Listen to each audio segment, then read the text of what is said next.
अमर भाई, मेरा एक सवाल है आपसे। ऐसी इसी बात को अगर हम कंटिन्यू करें तो एक मेरा जो पॉइंट हमेशा से सवाल मेरे दिमाग में हमेशा से रहा है कि हम लोग बात करते हैं कि हमारी बेंच स्ट्रेंथ नहीं बन पाती, हमारी उस तरह से इन्वेस्टमेंट हमारा बोर्ड नहीं करता प्लेयर्स पे।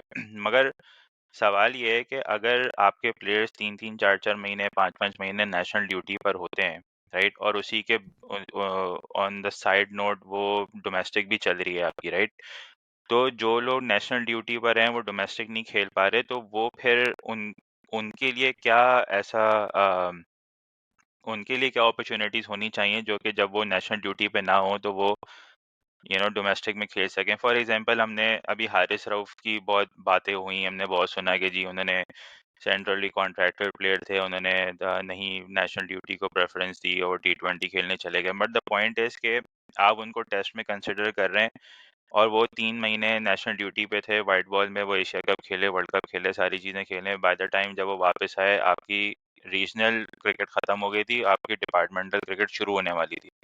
मगर बजाय उनको आपने फोर्स करने के कि वो डिपार्टमेंटल क्रिकेट खेलते हैं, आपने उनको एनओसी दे दिया कि जी आगे वो आप T20 खेलें। अब आपने कहा कि नहीं जी, अब हम उनको T20 खिलाएंगे। तो द पॉइंट है कि जो नेशनल ड्यूटी पे प्लेयर्स हैं वो कैसे अपने आप को रेलिवेंट रख सकते हैं डोमेस्टिक क्रिकेट, ये मेरा सवाल। अच्छा सवाल है आपका काफी। देखिए, ये प्रॉब्लम पहले बहुत ज्यादा था जब आपके 2019 वाले सीजन से लेके 2022 तक ये 3-4 सीजन जो है ना, आपके 6 टीमों के सीजन थे। उन 6 टीमों के स्ट्रक्चर में ना अपेरेंटली जब कुछ चीजें अच्छी थी तो कुछ बहुत खराब भी थी। यानी अच्छी क्या थी कि आपको क्वालिटी थी, आप 6 टीमें थी तो आपको अच्छा टैलेंट ऊपर की क्रिकेट पे नजर आता था। क्योंकि मैं डोमेस्टिक क्रिकेट बहुत कवर करता हूँ, इवन क्लब क्रिकेट भी, तो मैं उस वक्त भी ये पॉइंट उठाता था कि बाहर से देखने में आपको लगता है क्वालिटी है, क्योंकि आप टॉप पे, ऊपर टॉप पे देख रहे हो, आपको बीच में और या मिडल में नहीं पता कि नुकसान क्या हो रहा है। हुआ क्या कि उन हम्म। 4 सालों में नीचे की क्रिकेट तबाह हो गई बिल्कुल। कोई क्लब क्रिकेट नहीं हुई जो आपकी क्रिकेट की बेस है। आपकी क्या कहते हैं उसे, डिस्ट्रिक्ट वाली क्रिकेट खत्म हो गई। जिन बच्चों ने क्लब क्रिकेट, डिस्ट्रिक्ट क्रिकेट खेल के ऊपर वाली टीम में डोमेस्टिक तक पहुंचना था, डोमेस्टिक में पहले इतना रश था कि जो 11 खेलते थे और 11 के अलावा 7 8 10 लोग बड़े काबिल वो बाहर बेंच ट्रंक पे बैठे थे, क्योंकि टीमें कम थी, लड़के टैलेंट बहुत ज्यादा था, तो वो टैलेंट जाये हो रहा था। जितना आप कह रहे हो कि अच्छा खेल रहा है, उतना टैलेंट जाये हो रहा था। और उसके अलावा जो टैलेंट नीचे से ऊपर आना था वो क्यू में लगा हुआ था। उनके 4 साल गए इसी चक्कर में। आपका बहुत सारा टैलेंट कुछ अमेरिका चला गया लीग खेलने, पाकिस्तान छोड़ गया, कुछ कहीं और निकल गया, किसी ने क्रिकेट छोड़ दी। एक तो वो टैलेंट आपका गया जब उन्होंने डिपार्टमेंट क्रिकेट बंद की थी। आई स्टिल रिमेंबर उस वक्त जब उन्होंने डिपार्टमेंट क्रिकेट बंद की, बहुत अच्छे अच्छे प्लेयर, उनको क्रिकेट खेली है, वो पढ़े लिखे नहीं थे, कोई मजदूरी कर रहा है, कोई हम्म। क्या कर रहा है। बहुत सा टैलेंट आपने, क्योंकि यार आप एक एक प्लेयर के ऊपर इन्वेस्ट करते हो, पता नहीं कितना आपने उसके ऊपर वक्त पैसा लगा के उसको एक प्लेयर बनाया होता है डोमेस्टिक का। एक असल में मसला है कि जो भी हुक्मरान आता है वो कहता है जो मेरे माइंड में है ना, मैं वो करूंगा, मेरे माइंड में जो प्लान है। वो कोई प्लानिंग नहीं करता, कोई रिसर्च नहीं करता इससे इम्पैक्ट क्या होगा। उस वक्त हमें बहुत बड़ा डेंट लगा था जब डिपार्टमेंट क्रिकेट बंद हुई थी। उसके बाद सेकंड डेंट लगा जब 6 टीमों का स्ट्रक्चर आया, क्योंकि प्लेयरों को चांस नहीं मिल रहा था। मैं इसके आपको एग्जांपल देता हूं। कराची के प्लेयर थे साद अली। साद अली आप पाकिस्तान के हम्म, टेस्ट लेवल का प्लेयर था। उसने Quaid Azam trophy I think back in 2013 14 या 15 16 में 1000 रन के क्लोज किए थे। वो टॉप स्कोरर था, वेरी गुड प्लेयर पाकिस्तान। और एक वनडे भी खेला था। साद अली छोड़कर गया क्योंकि सिंध की टीम में इतना रश था, मिडिल ऑर्डर भरा हुआ था। फवाद आलम, सरफराज अहमद, शर्जील खान, असद शफीक, पता नहीं कितने लड़के थे, साद खान, तो उसकी जगह ही नहीं बन रही थी, या उसको जो उसका नंबर था मिल ही नहीं रहा था। तो उस कंजस्शन की वजह से वो मायूस हुआ, वो छोड़ के चला गया। अच्छा, अब मैं आता हूं कि ये थोड़ा समझाने का मकसद था कि उस स्ट्रक्चर का फायदा क्या था, नुकसान बहुत ज्यादा हो रहा था। आपके टैलेंट पूल बहुत छोटा होकर रह गया था। फिर हुआ क्या कि उस स्ट्रक्चर में एक मैक्सिमम एक प्लेयर 4 डे क्रिकेट कितनी खेलता था लीग में, होम एंड अवे सिस्टम पे 10 मैच मैक्सिमम, यानी एक प्लेयर के 10 मैच, और अगर वो फाइनल खेलती है उसकी टीम तो 11 मैच। वो उस टेन्योर में होते थे आपके, सितंबर अक्टूबर में शुरू होकर नवंबर के एंड पे खत्म। यानी उस वक्त आपकी ऑलमोस्ट हर वक्त नेशनल ड्यूटी होती थी। इस टीम में आपकी राइट। कॉन्टिन्यूसली नेशनल ड्यूटी पे आपकी टीम होती थी, तो कोई चांस नहीं था कि आपके प्लेयर फर्स्ट क्लास खेलते। वैसे ये एक अलग बात है कि जो प्लेयर टीम के साथ नहीं होते थे, ये उनको भी फर्स्ट क्लास नहीं खिलाते थे क्योंकि सिस्टम नहीं था। अब चूंकि डिपार्टमेंट क्रिकेट आ गई है, अब डिपार्टमेंट क्रिकेट का फायदा ये है कि इसको, क्योंकि अब माशाल्लाह से नदीम खान साहब और जुनेद जिया ये उस वक्त भी थे 6 टीमों के स्ट्रक्चर में, अब भी हैं। लेकिन चूंकि ये नौकरी करते हैं, दे आर टिपिकल के वो जॉब कर रहे हैं, उन्होंने कोई जिस तरह से ये क्रिकेट इस साल करवाई है ना, मेरा ख्याल है कि अरब रुपए से ज्यादा पैसे जाये किए हैं उन्होंने, जिस तरह से नाअहली के साथ करें, तो ये इसको बड़े आराम से ये दिसंबर के एंड में करा सकते थे। ठीक है। अच्छा, अब आपका जो अगला सवाल था बड़ा इंपॉर्टेंट सवाल है और मजे का इसका जवाब है कि हारिस रऊफ को रोक सकते थे। देखिए, आप अपने जो प्रीमियर प्लेयर हैं उनको तब तक आप नहीं रोक सकते जब तक आप पैसा नहीं दोगे। इंडिया कैसे रोकता है कि आप बाहर जाके नहीं खेलोगे? वो पैसा ही इतना देता है। वो कहता है हम आपको इतना पैसा दे रहे हैं, आपके पास कोई जवाज नहीं है बाहर जाके खेलने का। ठीक है।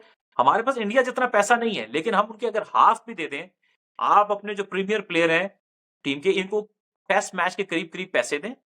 पैसा आपके पास, पीसीबी के पास भी ठीक ठाक पैसा है। पैसे दें, अपने डोमेस्टिक का स्ट्रक्चर रेज करें, उसकी प्रमोशन को रेज करें। आप रोकने के काबिल होंगे कि भाई हम आपको हारिस रोक रहे हैं, आप डोमेस्टिक के मैचेस खेलोगे, या उसका कोई मिडिल कोई इसका निकाल लें कि अगर बिग बैश के साथ क्लैश कर रहा है तो आप इतने मैच बिग बैश के खेलोगे, इतने मैच आप फर्स्ट क्लास के खेलोगे। आप जाओ बिग बैश खेल के आओ, कुछ मैच पहले खेल लो, कुछ आके खेल लो। यानी आप दरमियानी रास्ता निकाल सकते हो, लेकिन उनको पैसे आपको बहुत अच्छे देने पड़ेंगे। ये क्या करते हैं डोमेस्टिक में कि पैसे नहीं लेकर आते। अभी भी आपके जो प्लेयर को जो सेंट्रल कॉन्ट्रैक्ट मिल रहा है, जो नेशनल प्लेयर टीम के प्लेयर ए कैटेगरी में, इवन उसको आप दुनिया में कंपेयर करेंगे तो बहुत कम है जो टॉप क्रिकेट नेशंस हैं उनके मुकाबले में, इवन अभी भी। तो डोमेस्टिक में आपको अलग से कैटेगरी इंट्रोड्यूस करानी पड़ेगी जिसमें आपको पैसा देना पड़ेगा। पैसा दिए बगैर कभी भी प्लेयर आपके इंटरेस्टेड नहीं होंगे। वो पुराने दौर चले गए कि आप कहते थे कि यार आप नेशनल प्राइड के लिए खेलो। सॉरी टू से, ये कमर्शियलिज्म का दौर है। T20 लीग्स हैं, आप दुनिया सारी भाग रही है T20 लीग के लिए। This is the reality. आप रियलिटी को अंडरस्टैंड नहीं करेंगे, आप रियलिटी एक स्टेप दूर रहेंगे। प्लेयर आपके छोड़ छोड़ के, बल्कि इंटरनेशनल क्रिकेट से रिटायरमेंट लेके, जैसे इमाद ने ली है, वो लीग खेलना शुरू कर देंगे। क्योंकि एक वक्त तक एक प्लेयर जो होता है वो नाम के लिए खेलता है, जब उसका नाम बनता नहीं है। जब नाम बन जाता है वो कहते हैं ओके, बहुत कम प्लेयर होंगे कहेंगे नहीं स्टिल मुझे नेशनल को प्रेफर करना है। वरना पूरी दुनिया में आप देख लें, वो अपनी प्राइवेट लीग को जो है वो प्रेफर करते हैं। सो मेरा ख्याल है कि अगर आप इस तरह के किसी भी प्लेयर को हारिस के अलावा भी रोकना चाहते हैं तो आपको पैसा लाना पड़ेगा डोमेस्टिक क्रिकेट में। अपने प्रीमियर प्लेयर को एक आउटस्टैंडिंग कैटेगरी देनी पड़ेगी, इसमें पैसे देने पड़ेंगे अगेन। और फिर मैं ये भी कहूंगा, और मैंने पहले भी किया, हारिस ने बिल्कुल जबरदस्त डिसीजन लिया ना जाने का ऑस्ट्रेलिया। पॉइंट इज दैट, आप मुझे ये बताइए, कभी ऐसा होता है कि आप यार जिम में जाकर 10 केजी उठाते हो और अचानक से आपका आपका जो ट्रेनर है वो आपको क्या, आज आपने 10 नहीं, आपने डायरेक्ट ही 50 केजी उठाना है।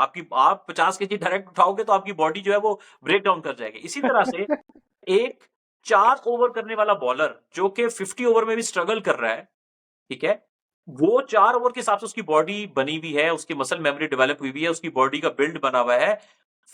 आपकी 4 डे क्रिकेट खेलने के लिए आपको 4 डे क्रिकेट खेलनी पड़ती है, आपकी मसल मेमोरी डेवलप होती है, आपके बॉलिंग मसल डेवलप होते हैं, आपकी फिटनेस उस लिहाज से डेवलप करनी पड़ती है। आप T20 से उठाकर डायरेक्ट कर रहे हो, आपको टेस्ट क्रिकेट खिला दो। वो ऑस्ट्रेलिया जहां पे अच्छे खासे आपके हिसाब से फिट प्लेयर बॉलर जाके इंजर्ड हो जाते हैं, आप उसको भी जाके इंजर्ड कराओगे, फिर आप उसको उसके हाल पे छोड़ दोगे, और वो जो बेचारा नहीं T20 फॉर्मेट खेलता है वो नहीं, साल के अमर लिए बाहर हो भाई, जाए। अमर भाई आप समझे नहीं, वो सिर्फ 10 ओवर कराने जा रहे थे वो वहां पे। हाँ हाँ, तो मैं वही कह रहा हूँ कि देखो, शाहीन जो है वो, वही ना, शाहीन जो है वो 10 ओवर एक सेशन में, यानी कि एक सेशन के भी पहले एक हाफ में स्पेल 10 में ओवर करा रहा 12 ओवर करा रहा है वो, 10-10 ओवर के स्पेल। और हमारे चीफ सेलेक्टर आके कह रहे हैं नहीं जी हमने मैनेज करना था, 10 से 12 ओवर उनसे एक दिन में करवाने थे, वो आ, 25-25 ओवर एक दिन में करा रहा है। आप ये देखो कि ये मैंने एक और साहब को भी सुना कि वो उन्होंने कहा कि यार देखिए 50 ओवर में भी तो 10 ओवर आप करते हैं। तो आप ये एक पाकिस्तान के साबिक खिलाड़ी कह रहे थे, आप ये फैक्टर नहीं देख रहे हो कि भाई 50 ओवर में आप फील्डिंग करते हो, टेस्ट क्रिकेट में 90 ओवर्स होते हैं। आप जब, और ऑस्ट्रेलिया का सरफेस सबसे जो बड़ा फैक्टर है, ऑस्ट्रेलिया का सरफेस है। ऑस्ट्रेलिया के सरफेस में आपका हार्ड सरफेस है। इतनी देर जब आपकी बॉडी पे प्रेशर पड़ेगा तो इंजरी के चांसेस बहुत ज्यादा हो जाएंगे। 2 दिन वो जोर लगाएगा, तीसरे दिन वो बिल्कुल अपने टांग या पैर पकड़ के बैठा हुआ होगा, अगर अब मैं तो बॉलिंग के काबिल नहीं था। आपने अपनी उस टेस्ट मैच को भी क्यों रिस्क में डालना है, और एक फास्ट बॉलर के करियर को भी क्यों रिस्क में डालना है? ठीक है कि वो इंजर्ड हो, उसने जो अपनी करियर भी, अपना जो पैसा भी बनाना है, सब कुछ वो देखो, प्लेयर देखता है ना, वो साल के लिए वो बाहर हो जाए 6 माह के लिए, उसका तो आपने करियर बीच में खराब कर दिया ना। सो मेरा ख्याल है कि टीम मैनेजमेंट जब आपकी प्रोफेशनल ना हो, मेडिकल स्टाफ आपका ऐसा हो, तो हारिस स्मार्ट इनफ कि उसने पुल आउट किया। मैं समझता हूँ उसने बहुत अच्छा